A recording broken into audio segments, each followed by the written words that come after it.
예, 고린도전서 4장 말씀 계속 하겠습니다. 그래서 우리가 이제 9장에서 보면은 이제 그 나중에 나옵니다. 나중에 나오는데 미리 말씀드리면은 사도 바울이 나를 본받는 것 같이 내가 그리스도를 본받는 것 같이 너희도 본받으라 이렇게 얘기하는데 우리들은 그 말을 가지고 사도 바울을 본받아야 된다 이렇게 이야기하기가 쉽습니다. 그런데 그것은 사도 바울을 본받으라는 얘기가 아니라 사도 바울이 이렇게 달을 가리키면은 그 달을 보는 것이 맞겠죠. 자기가 예수 그리스도를 그렇게 본받고 예수 그리스도로 사는 것처럼 여러분들도 예수 그리스도를 본받고 예수 그리스도가 주인 되도록 살아라. 내가 이렇게 예수 그리스도를 따라가는 것처럼 여러분들도 예수 그리스도를 따르라. 내가 예수 그리스도를 이렇게 예수 그리스도로 사는 이 모습을 보고서 여러분도 예수 그리스도로 살아라. 이런 부분이라는 것을 여러분들이 다시 한번 기억했으면 좋겠습니다. 오늘 9장 계속해서 보면요. 16절에 내가 복음을 전할지라도 자랑할 것이 없음은 내가 부득불 할 일임이라. 만일 복음을 전하지 않으면 내게 화가 있을 것이니라. 또 이 구절을 가지고 사람들이 오해를 많이 합니다. 여러분, 여러분들이 생각했을 때 이 구절을 어떻게 생각합니까? 내가 잠깐만요. 카메라 좀 다시. 이 구절을 가지고 여러분들은 또 어떻게 생각합니까? 복음을 전하지 않으면, 전도를 안 하면 내가 화를 입는다. 내가 하나님한테 벌을 받는다. 그러니까 전도해야 된다. 이렇게 나오면 이 구절을 조금은 오해할 수 있는 겁니다. 이 구절은 뭐냐면은 여러분 지금 코로나19 바이러스로 인해서 많은 사람들이 고통과 아픔 가운데 있는데 여러분들을 통해서 하나님이 백신을 개발하게 하셨어요. 그리고 모든 사람들이 먹을 수 있는 약으로 하나님이 개발시켜 줬습니다. 그럼 여러분들 그것을 다른 사람들의 병을 치료하는데 코로나19 바이러스를 치료하는데 주지 않는다면 그게 얼마나 많은 사람들에게 화가 되겠습니까? 그리고 여러분들은 정말 다른 사람을 위해서 섬길 수 있는 좋은 기회를 놓치는 거예요. 너무나도 그 코로나19 바이러스를 고칠 수 있는 백신과 약이 있는데 그것을 주지 않는다면 그것을 혜택을 누려야 될 사람에게도 화고 그것을 섬기고 다른 사람에게 사랑할 수 있는 기회를 하나님이 주셨는데 쓰지 않는 여러분들에게도 결국에는 손해나는 겁니다.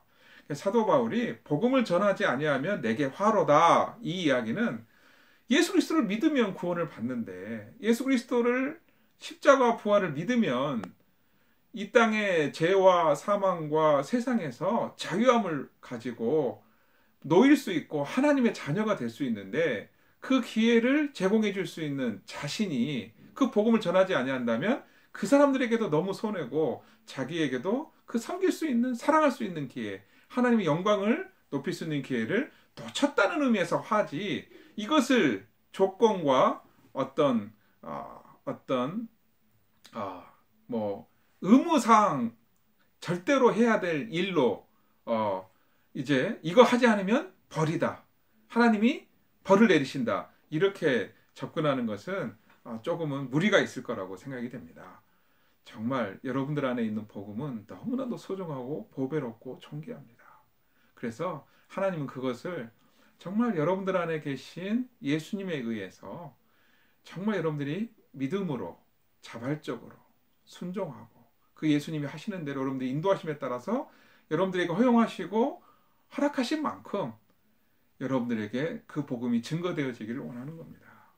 어떤 사람은 편지를 써서 예수 그리스도를 증거하는 사람이 있을 수도 있고 어떤 사람은 정말 삶으로써 예수 그리스도를 증거하는 사람이 있을 수 있고 어떤 사람은 구체적인 봉사활동을 통해서 예수 그리스도를 증거하는 사람이 있을 수 있고 어떤 사람은 성경 말씀을 직접 다른 사람에게 전달함으로 은혜를 전달하면서 복음을 증거할 수 있습니다.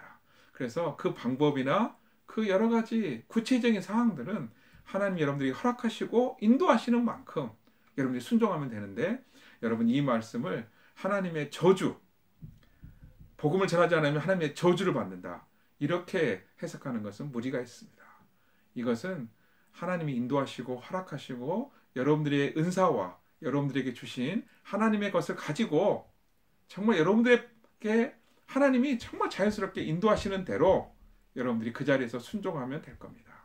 어떤 분들은 가정에서 아직 예수 그리스도를 믿지 않는 불신자 가족들을 위해서 정말 사랑하고 섬기며 기도하며 또 기회를 기다리면서 계속 그 가족들을 사랑하는 사람으로 통해서 복음이 증거될 수도 있고, 또 여러분들의 과 친구들을 위해서, 또 여러분들의 룸메이트를 통해서, 또 여러분들이 만나는 많은 사람들을 통해서, 심지어는 교회에서 아직도 예수 그리스도에 대해서 확신이 없는 사람들을 여러분들이 섬기고 도와줌으로써 복음을 증거할 수 있는 또 기회를 하나님이 주실 거라고 믿습니다. 여러분, 여러분들에게 다시 한번 말씀드립니다. 코로나19 바이러스를 치료할 수 있는 백신과 약이 여러분들에게 있는데 주지 않으면은 그 사람에게 너무나도 치명적인 손해고 화이고 여러분도 사랑하고 섬길 수 있는 기회를 놓치는 겁니다. 여러분들이 예수 그리스도의 십자가를 믿었습니까? 부활을 믿었습니까? 그래서 하나님의 자녀가 되었습니까? 그래서 지금 하나님이 주시는 축복을 마음껏 누리고 있습니까? 그렇다면 여러분들도 다른 사람에게 치료제와 백신을 공급하는 마음으로 그 사람을 살릴 수 있는, 그 사람의 영혼을 살릴 수 있는, 영혼을 구원할 수 있는 복음을 증거하는, 그러나 그 방법과 그 세부적인 것은 하나님이 여러분들에게 주신 것을 통해서 여러분이 정말 잘할 수 있는 것을 통해서 복음이 증거되어지기를, 그래서 하나님의 나라가 계속 확장되기를 주님의 이름으로 축원합니다. 오늘 말씀에 또 보면요, 19절 말씀에 이렇게 나와 있습니다. 제가 한번 읽겠습니다. 내가 모든 사람에게 자유로우나 스스로 모든 사람에게 종이 된 것은 더 많은 사람을 얻고자 합니다. 22절 말씀이에요. 약한 자들에게 내가 약한 자와 같이 된 것은 약한 자들을 얻고자 하며 내가 여러 사람에게 여러 모습이 된 것은 아무쪼록 몇 사람이라도 구원하고자 함이니 내가 복음을 위하여 모든 것을 행함은 복음에 참여하고자 함이니라. 여러분, 사도 바울은 빌립보서 말씀에서 이야기한 것처럼 내 안에 있는 예수 그리스도가 존귀하게 되는 것에, 영광 받는 일에 모든 것을 내려놓은 사람이었습니다. 그래서 정말 생애 자신의 삶의 목표가 예수 그리스도가 존귀하게 되는 것, 예수 그리스도가 존귀하게 되는 것.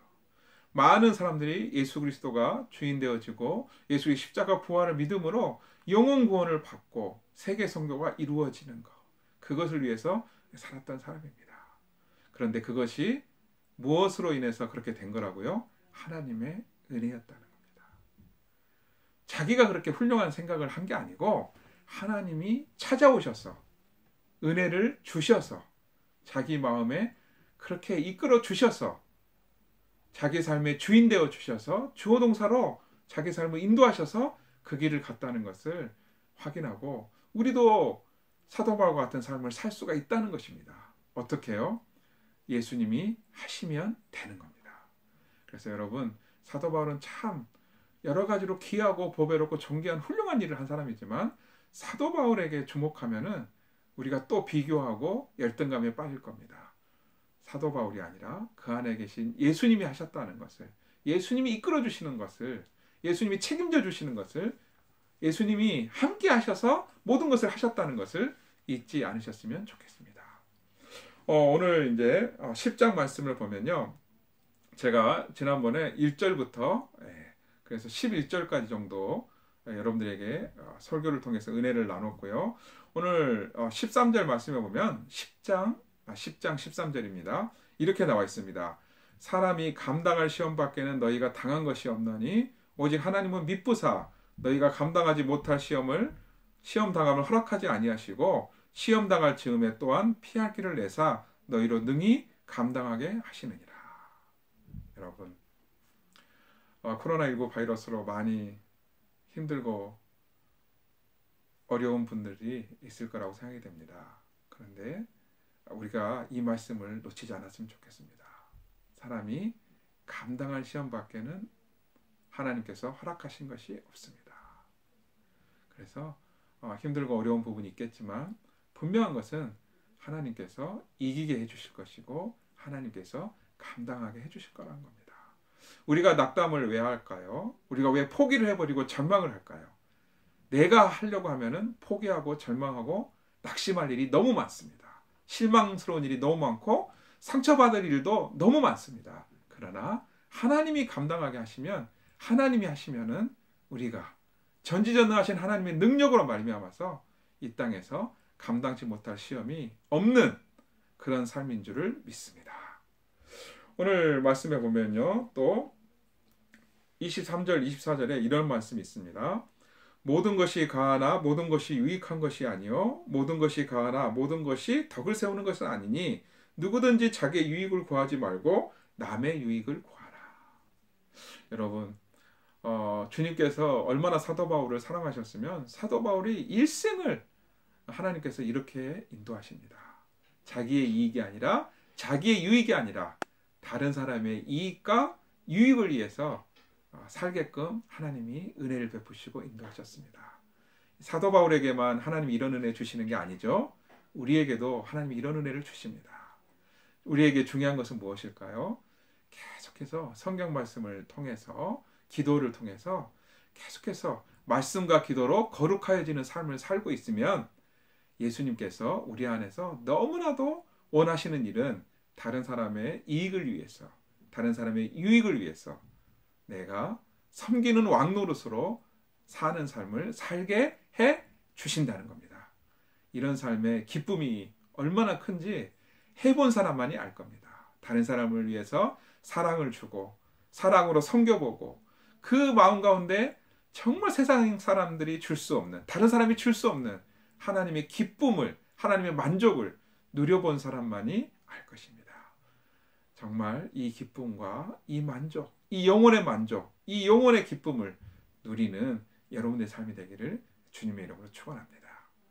오늘 11장에 보면요, 1절에 제가 아까 서두에 먼저 말씀드렸던 말씀이 나오고 있습니다. 1절 말씀에 내가 그리스도를 본받는 자가 된 것 같이 너희는 나를 본받는 자가 되라. 여러분, 사도 바울은 절대로 자기 자신, 바울 자신을 본받으라고 말한 게 아니고 내가 예수 그리스도를 본받는 것처럼 여러분도 예수 그리스도를 본받으십시오. 여러분도 내가 예수님으로 사신 것처럼 여러분도 예수님으로 사십시오. 이 말을 하고 있는 겁니다. 그래서 여러분, 이 말을 가지고 우리가 착각하면 안 될 것 같습니다.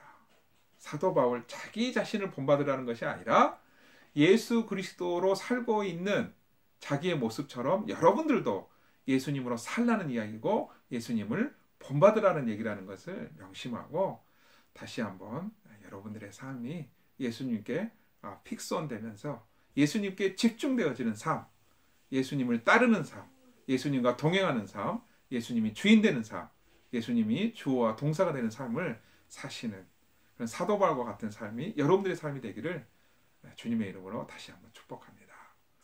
오늘 11장 말씀에서 바울이 이 부분을 강조했다는 것을 여러분들이 다시 한번 기억을 했으면 좋겠습니다. 그리고요, 사도 바울이 오늘 11장에서 이렇게 얘기하고 있습니다. 내가 너희에게 전한 것은 주께 받은 것이니 곧 주 예수께서 잡히시던 밤에 떡을 가지사 축사하사 떼어 이르시되 이것은 너희를 위하는 내 몸이니 이것을 행하여 나를 기념하라 하시고 식후에 또 그와 같이 잔을 가지시고 이르시되 이 잔은 내 피로 세운 새 언약이니 이것을 행하여 마실 때마다 나를 기념하라 하셨으니. 여러분, 성만찬은 우리가 교회에서 예식으로서 1년에 몇 번을 하는 교회가 많은 걸로 알고 있습니다.